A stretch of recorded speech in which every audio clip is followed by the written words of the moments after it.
Hey guys, it's Cachet. Welcome back to my channel. Okay, so as you guys can tell by the title of this video, today we're going to be talking about heat damage, and specifically how I recovered from my heat damage.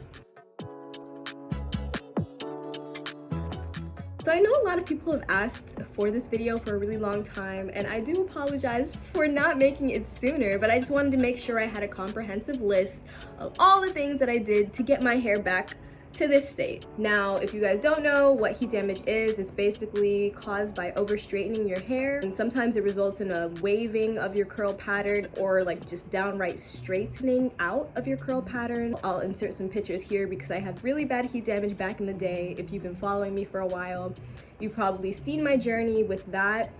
My curls were almost completely gone. Not only that, it leads to split ends, which leads to breakage, and you just don't want it. You don't want to have it. If you're watching this video, maybe you've experienced some heat damage in the past or you're experiencing it now.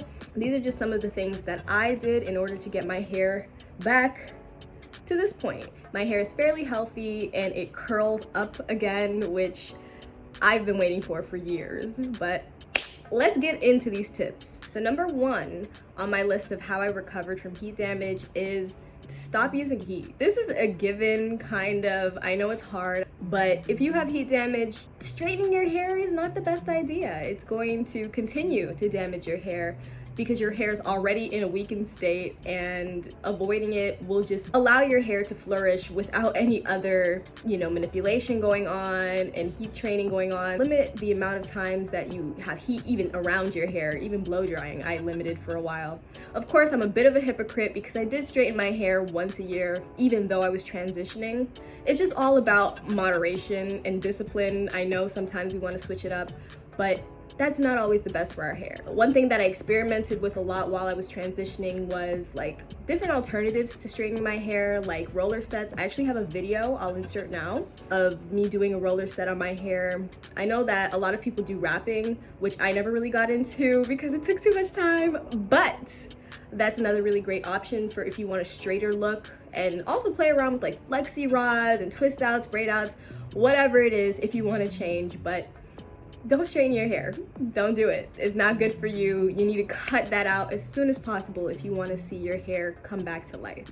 The next thing that I did in order to get my hair back to this state is to deep condition your hair every single week. Before I started my transition journey, I never deep conditioned my hair, like ever. And it was dry and it was brittle and it looked a mess. But once I finally started deep conditioning my hair, it was not like a drastic difference, but I definitely noticed my hair just feeling more moisturized throughout the day, and that it responded to products a lot better once I started deep conditioning my hair on a regular basis. This just helps with the elasticity of your hair. If you've been straightening your hair for years and you have a lot of damage, your hair needs a lot of moisture back in. Straightening literally takes most of the moisture out of it, depending on how you're doing your hair. I know I was not adding things like heat protectant and oil at the time. Make sure you're putting that moisture back in there, you're babying your hair. I think that was one of the biggest changes that I made in order to recover from my heat damage, and it made a huge difference. I'd say deep condition every time you wash your hair.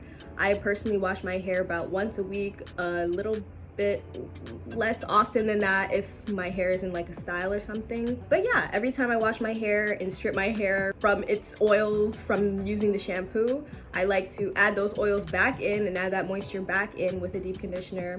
I leave that on for probably 30 minutes to an hour. It depends on how much time I have, and I let it sit. I add heat, like do the whole thing. Like if you're doing it once a week, you might as well be getting the full benefit out of it. And the third thing that I did in order to recover from heat damage was use protein treatments. Now this one was pretty big for me because I didn't even know what protein treatments were, honestly, before I started transitioning.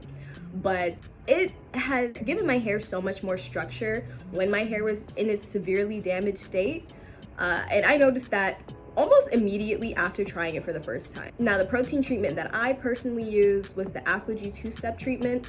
If you've ever tried this treatment before, you know that it's kind of hardcore. There's a lot of steps. It takes a little bit of time. I have a video of me doing it right here.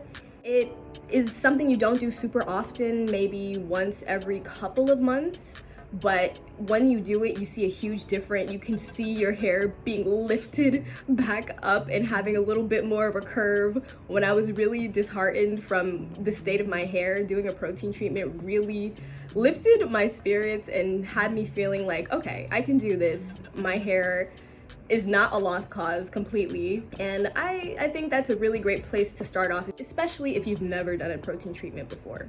But do make sure you follow the instructions if you're following the ApHogee treatment, because if you use it incorrectly, it can result in negative effects. So check out my video and watch a couple of videos before you try that out. The next thing that I did to recover from my heat damage was low manipulation, just leaving my hair alone. If you're touching your hair all the time when it's already in a really fragile state, which heat damaged hair is, then you're promoting breakage. When I was straightening my hair, I would probably do it every single day for weeks. And that constant manipulation, pulling, the tugging, the excess heat, the blow drying, all of the extra things that my hair did not need was just promoting breakage. So when I decided to start my transition journey, I realized that I could not be doing all of these high manipulation styles anymore. I picked one thing that worked for me, which in my case, I like wash and goes. Wash and goes just work really well for me. I do it once a week. I wash my hair and then I add my styling products, do my thing, and then I leave it for the week. And I don't touch my hair unless I'm putting it up to go to the gym or putting it up to go to bed, and sleep in a silk bonnet or a silk pillowcase if that works for you, or if you have one or the other. But yeah, just making sure that I'm not sitting there with my hands in my hair, whatever that takes for you. If you want to do protective styling, braids, twists, whatever, as long as you're not constantly pulling on your hair and brushing your hair and taking away all of that growth that you got going on and breaking it down more than you need to. For my fifth and final tip for how I recovered from heat damage, I know no one wants to hear this. I know you didn't come to this video for this, but you gotta trim your hair and cut your hair eventually. This is something I didn't want to hear. I had heat damaged hair for at least 5 years, maybe. I lived with it for about 5 years, where it was in a pretty bad state, or maybe 3 years. It wasn't that long, but about 3 years that I lived with my hair in the heat damaged state, and I didn't want to cut it. I kind of had an idea that it was damaged, and once I got more involved with like the natural hair YouTube community, I really knew it was damaged. But I knew that for me, I was not prepared to cut all my hair off at once. I'm not going to come here and tell you that you need to cut your hair off if it's damaged. Not all at once.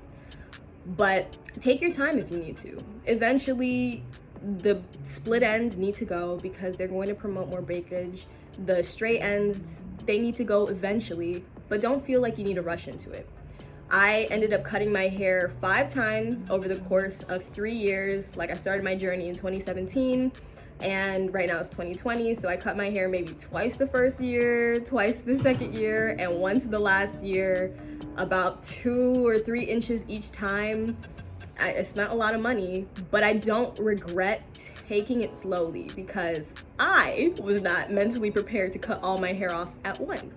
If you can do that and if you feel comfortable doing that, go for it. Please go for it. You will save a lot of money. But if you don't feel comfortable doing that, don't let anyone pressure you to. Work at your own pace. I've seen a lot of people who've done it that way and just waited till their hair was at a length where they were comfortable to cut it, and then they cut it then and their hair looks great. And I don't think it really matters too much if you're getting the trims maybe every once in a while and you're keeping up with your hair, you're deep conditioning, you're doing your protein treatments, low manipulation styles.